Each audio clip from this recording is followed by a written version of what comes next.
આદમી પાર્ટીના ડેડિયાપાડાના ધારાસભ્ય ચૈતર વસાવાએ ગઈકાલે સાગબારામાં સ્કૂલના લોકાર્પણના કાર્યક્રમ દરમિયાન જાહેર મંચ પરથી જે રીતે અધિકારીઓને તતડાવ્યા, કેટલાક સણસણતા સવાલો કર્યા, ત્યારબાદ તેમણે આ બવાલને લઈને ખુલાસો પણ કર્યો કેમ તેઓ ઉશ્કેરાયા હતા. વિગતે વાત.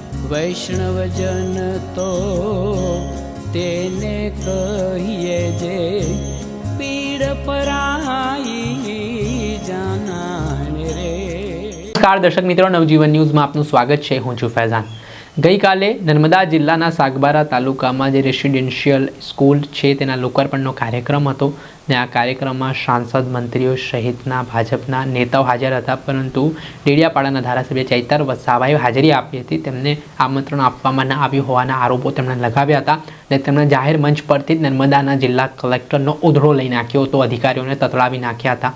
આ સમગ્ર ઘટનાના સંદર્ભમાં તેમને આમંત્રણ ના મળતા તેમણે કહ્યું કે આ મારું અપમાન નથી, મારું અપમાન નથી પણ મારી જનતાનું અપમાન છે, જે કોઈ પણ કાળે સાંખી લેવામાં નહીં આવે. આ સમગ્ર ઘટના મામલે જે કહી રહ્યા છે ધારાસભ્ય ચૈતર વસાવા, કલેક્ટરને અમારાથી શું તકલીફ છે, શા માટે અમને આમંત્રણ આપવામાં નથી આવતું, આ વિસ્તારના ધારાસભ્ય છું તેમ છતાં પણ મને કોઈ ફોન કરીને પત્રિકાથી જાણ કરવામાં નથી આવી, તેવા ગંભીર આરોપો તેમણે કર્યા છે. સાથે ફોન કરીને પત્રિકા આપીને જાણ કરી નથી, આ બાબતે ખુલાસો તેમણે કલેક્ટરથી માંગ્યો છે. પહેલાં તો સાંભળો ધારાસભ્ય ચૈતર વસાવાએ શું વાત કહી.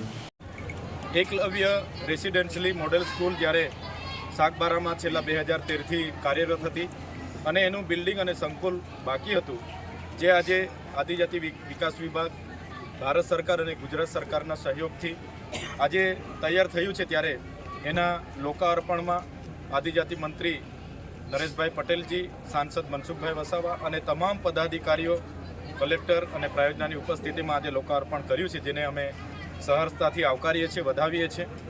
અને આ સંકુલમાં આદિવાસી સમાજના દીકરા દીકરીઓ ખૂબ સારું ભણે, આગળ વધે અને પોતાની કારકિર્દી ઉજળી બનાવે એવી અમે સૌને શુભકામનાઓ પણ આપી છે. સાથે અહીંના સ્ટાફ, એમના આચાર્યશ્રીને પણ અમે કીધું છે. સ્થાનિક અમે ધારાસભ્ય છે અને ધારાસભ્ય તરીકે જ્યારે પણ અમારી જરૂર હશે, નાની મોટી વાતો અમે જે પણ કંઈ હશે અમારી ગ્રાન્ટમાંથી સરકારશ્રીને ધ્યાન પર દોરી અને વહેલી તકે પૂર્ણ થાય એ બાબતે ચર્ચા થઈ છે.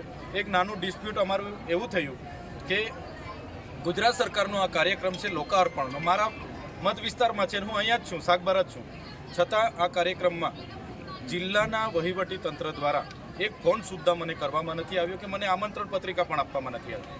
ત્યારે એક લોકોના ચૂંટાયેલા પ્રતિનિધિ તરીકે મારા મત વિસ્તારમાં સરકારનો આટલો મોટો કાર્યક્રમ થતો હોય અને મારી અવગણના કરવામાં આવે, એ મારી અવગણના નથી, પણ એ મને જે લોકોએ ચૂંટીને ધારાસભ્ય બનાવ્યો છે એ લોકોની અવગણના છે. અને અમે અહીંયા આવીને બાળકોને પ્રોત્સાહન પૂરું પાડીએ એમાં તો કોઈને શું કામ વાંધો હોવો જોઈએ, મને બોલાવવા જ જોઈએ.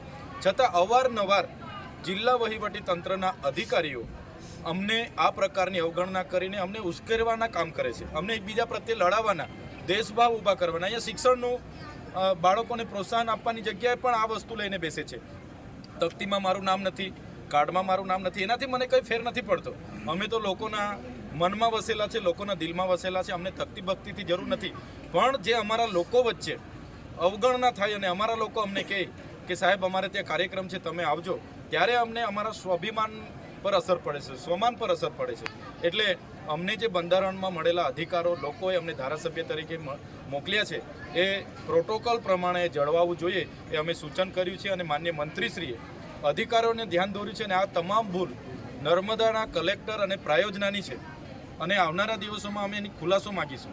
અને આ જ પ્રકારની ભૂલો વારે ઘડે કરતા રહેશે તો અમે કોઈ અમારા સ્વાભિમાન પર આવશે ત્યારે અમે સહન કરવા નથી. એમના પ્રોટોકોલ વિભાગમાં પણ હું ગુજરાત સરકારમાં લખું છું, આના ખુલાસા ત્યાંથી પણ હું માગીશ. આજે ખૂબ સારો કાર્યક્રમ થયો, શાળાના બાળકોએ પોતાની કૃતિઓ રજૂ કરી, શાળાના વાતાવરણ પણ ખૂબ સારું છે, બાળકો ખૂબ સારી રીતે ભણે, આગળ વધે અને ખૂબ પોતાની કારકિર્દીમાં સારી પોસ્ટ પર આગળ જાય એવી અમે સૌને શુભકામના આપીએ છીએ. ધન્યવાદ.